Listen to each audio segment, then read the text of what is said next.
I think the most beautiful and powerful thing in the world is a repetitive thought, but sometimes the most dangerous thing in the world is a repetitive thought. Absolutely. And we think about the most beautiful things we create is because we're obsessed with this new idea and this new thought that we want to build something.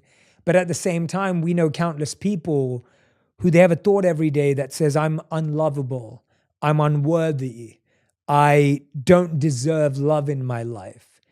If someone's having a negative, repetitive thought, specifically around self-worth, what they believe they deserve in love, where do they start with that thought?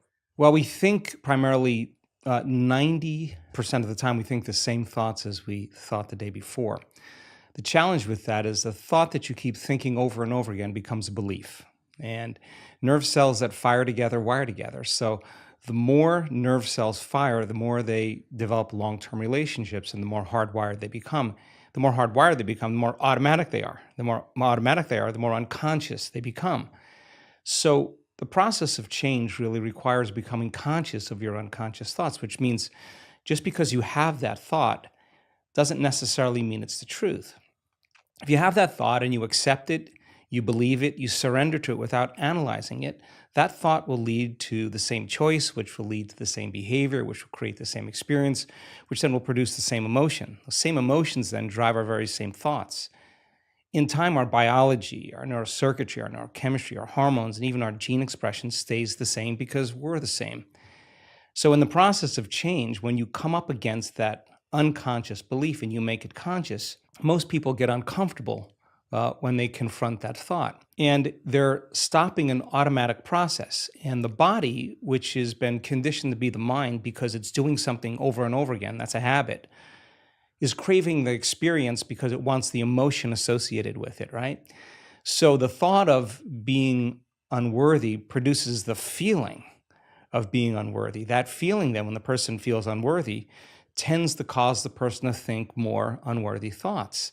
And it only takes a thought and a feeling, an image of yourself and an emotion, a stimulus and response, and you can condition the body to memorize that behavior and that emotional state better than the conscious mind. So the moment we inhibit that thought, or the moment we become conscious of it and we no longer accept it, there's a biological craving that takes place in the body because the body has been conditioned to be the mind. So the body starts influencing the mind to think more corresponding thoughts equal to that feeling. So here comes the assault.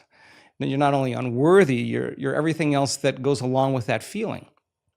And this is where people have to make up their mind if they truly want to change. Because if you decide to confront that thought and make a different choice, get ready because you're going to feel uncomfortable. It's going to feel unfamiliar. And there's going to be some uncertainty because you're stepping out of familiar territory. You're stepping out of the known and you're stepping into the unknown. Now, this is really when you leave the bleachers and you get on the playing field because the brain immediately looks around in its environment to see if anything's changing because you're changing. And you see that nothing in your world is changing because you actually haven't fully changed yet. So the moment we look for evidence in our life and we don't see it, sooner or later, most people accept that thought, which leads to the same choice, which creates the same behavior, which creates the same experience that produces the same feeling. And then they say, oh, this feels right to me. No, that feels familiar because you've just returned back to the known self. I think that when people truly want to make up their mind to change and they become so conscious of those unconscious thoughts, they would never go unconscious to them again. That's the moment the body is being reconditioned to a new mind. If you inhibit that choice, that leads to that habit or that behavior. A habit is when you've done something so many times, the body knows how to do it better than the brain. Now you're stopping the body from being on its automation, on autopilot. And if the body's craving the feeling of unworthiness and you're stopping the body from feeling that way, and you're aware in your life how you speak, you're aware in your life how you're feeling, and you're checking in, you're saying, do I really want to feel this way? This is that river of change where you're going from the old self to the new self. So it makes sense then. If those principles in biology work in that way, they could actually work in our favor. So if you said, okay, I'm going to sit down for a few minutes I'm going to become so conscious of my unconscious self, my unconscious personality, that victory today would not be going unconscious to those thoughts, behaviors, and emotions. Okay, let me get so familiar with them that I don't go unconscious. Okay, I got that down. I Now, love that. what thoughts do I want to fire and wire in my brain? And if a belief is a thought that you keep thinking over and over again, with intention and with attention, you'll switch on that prefrontal cortex and assign meaning to the act and start installing new circuits in your brain. If you keep doing it over and over again, it becomes more hardwired, it becomes more automatic. And now you're installing a new belief that you are worthy of love, you are worthy of abundance, you are worthy to heal, whatever that is. That's the thought you do want to believe in. And when it matters the most is when it's the hardest. Because if you don't have the circuitry in place, you'll default back to the old programs, right? So then, if you said, how am I going to be in my Zoom calls today? How am I going to be in traffic today? How am I going to be with my ex, my coworkers? And you started thinking about and rehearsing how you were going to act in certain situations. The brain actually doesn't know the difference between the real life experience and what you're imagining. The research on mental rehearsal shows that the brain will look like in time that it's already had the experience and it's vacant of the experience. Now, keep firing and wiring those circuits and you're going to begin to behave that way. So now you're installing circuitry now to use in your life to get your behaviors to match your intentions. If you said, how would it feel to feel worthy of love?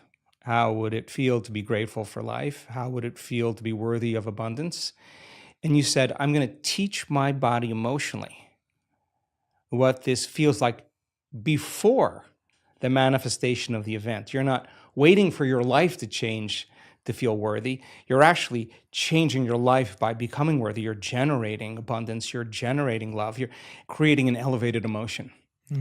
Now, our data is so compelling because when you truly begin to elevate your emotional state and you could really lock in, to those elevated emotions, your body is so objective that it actually believes that it's living in a whole new environment before the environment changes. In other words, the body's believing it's in that new future. And if the environment signals the gene, and it does, and the end product of an experience in the environment is an emotion, you're actually signaling genes ahead of the environment, and your body will begin to become conditioned to a new mind. Now think about this. If you did that every day, the word meditation literally means become familiar with. You become familiar with your old self, you become familiar with your new self, and you say, I'm not getting up until I feel this feeling. And then you'd say, I want to be able to bring this feeling up whenever I want. I'm going to keep remembering this feeling over and over again. It only takes a thought and a feeling, an image of the future and emotion, a stimulus and response, that you can condition your body to believe it's living in a whole new life. And when you feel the emotions of your future, something amazing happens. You're no longer in lack or separation, so you're no longer looking for the event to take away that feeling of lack or separation. Your body's actually believing it's in the event. And so then you're not looking for it. You feel like it's already happened. Get ready, because that's when your life begins to change.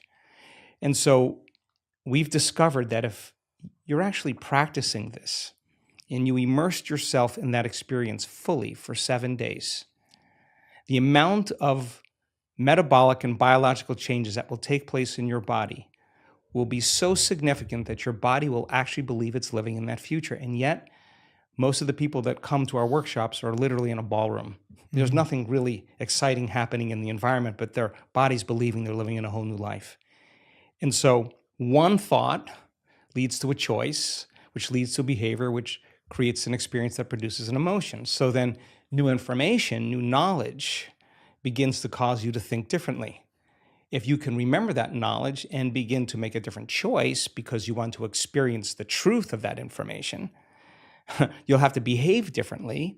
And when the experience occurs and you feel the feeling of your abundance or wealth, I guarantee you're going to continue wanting to make the process of change something consistent in your life. This is why I love talking to you. I mean, that literally, you could just, what you just said there, I hope everyone listens to it again and again and again. And partly, I think there's something to be said for that. The best things that have rewired my brain and my mind were things that I repeated daily. I took something that I loved listening to or loved learning or reading a paragraph of a book, and I would literally just reprogram myself by giving that to my mind every single day. Yeah.